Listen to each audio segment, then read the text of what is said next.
Hello friends, welcome to World of Pharmaceutics YouTube channel. Today in this video, I am going to explain transport mechanisms across the blood-brain barrier. In my previous video, I had explained what are the various methods or approaches to target the brain. Now, I am going to explain the transport mechanisms across the blood-brain barrier. Mainly, two types of molecules may cross the blood-brain barrier. They are hydrophilic molecules and lipophilic molecules. But how these hydrophilic molecules may enter the blood-brain barrier? They are entered with the help of transporters, specific carrier endocytosis and paracellular pathway.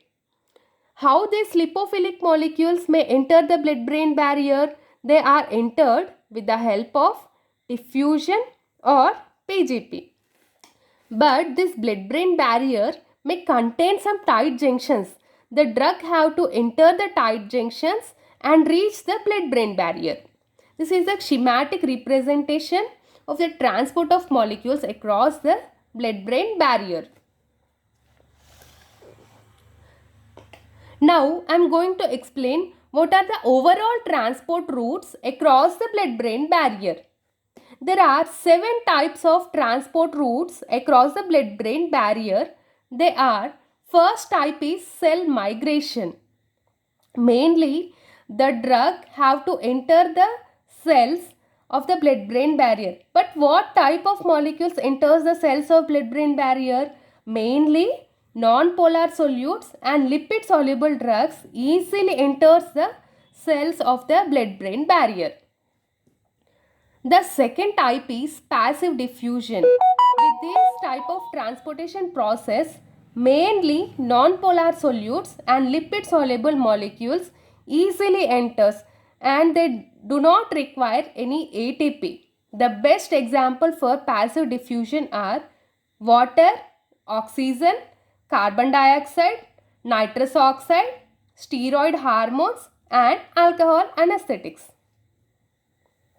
The third type is carrier mediated efflux. The meaning of it is with the help of some carriers, some molecules may goes out of the blood-brain barrier. What are the type of molecules which goes out of the blood-brain barrier are lipid-soluble drugs and amphiphilic drugs.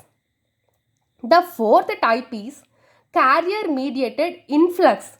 With the help of some carriers, some molecules may enter the blood-brain barrier. What are those molecules? They are glucose, amino acids, amines, nucleosides, monocarboxylates and small peptides. The best example for carrier-mediated influx is thyroid hormones, cholines and organic acids. The fifth type is receptor-mediated transcytosis. By this transportation process, mainly transferrin, insulin, leptin, cytokinins and viruses are passed. The sixth type is adsorptive mediated transcytosis. By this transportation mechanism, mainly histone, avidin, cationized albumins are passed. The best example for this type of process is cell penetrating peptides. The last type is tight junction modulation. As we all know, for polar molecules, it is little bit difficult to enter the blood-brain barrier, but they are entered by the modulation of the tight junctions of the blood-brain barrier. Now, I am going to explain each type individually.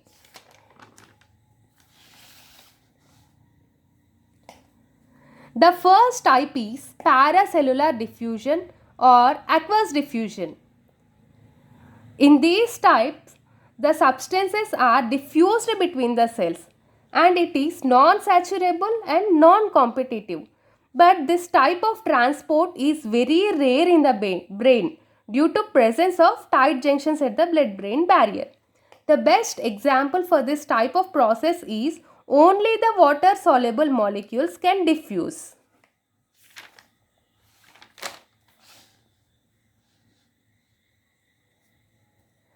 The second type is transcellular or lipophilic diffusion. In these type also, the substances are diffused between the cells and it is also non-saturable and non-competitive. But the general rule followed in this method is the substance should be highly lipophilic and the molecular weight of the substance should be less than 450 daltons.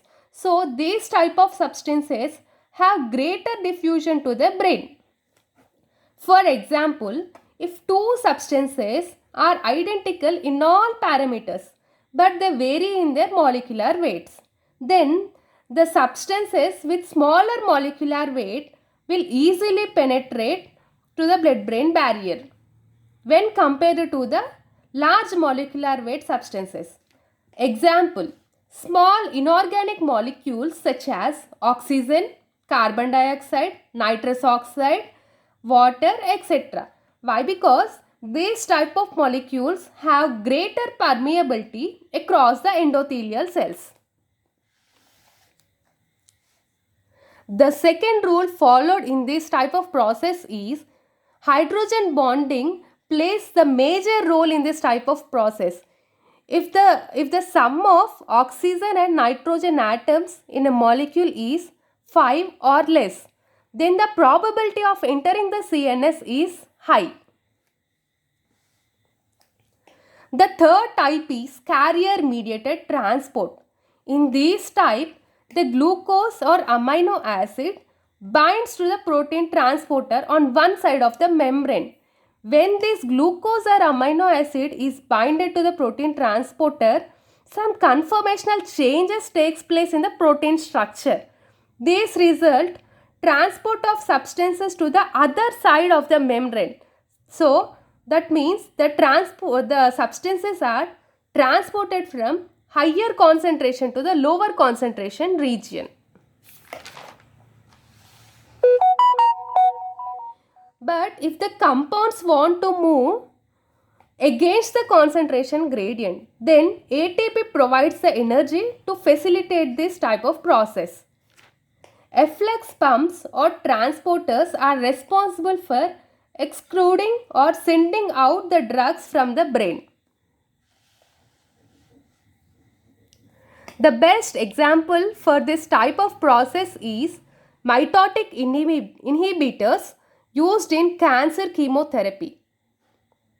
Fourth type is adsorptive mediated transcytosis. At the blood-brain barrier, the transcytosis stage begins with the uptake of either through clathrin-coated pits or caveolae. Transcytosis of a molecule is ATP-dependent transportation process. This process is initiated by charge-charge interactions between cationic substances and negative charge which is present on the surface of the endothelial cells. The fifth type is receptor-mediated transcytosis. This method is used to transport mainly the peptides and proteins across the blood-brain barrier. The best example for this type of process is insulin-like growth factors such as IGF-1 and IGF-2. Even angiotensin 2, atrial and brain natriuretic peptides and transferrins are also transported with the help of this process. The ANP shows their effect by binding on the luminal cytoplasmic membrane of brain microvessel endothelia, and also they regulate the blood-brain barrier permeability for other substances. This was the most frequently asked question in the final exams of MPharmacy. In order to gain better score or better marks, it is better to represent in the diagrammatic manner. If you like this video, please like, share and subscribe World of Pharmaceutics YouTube channel for more videos. Thank you.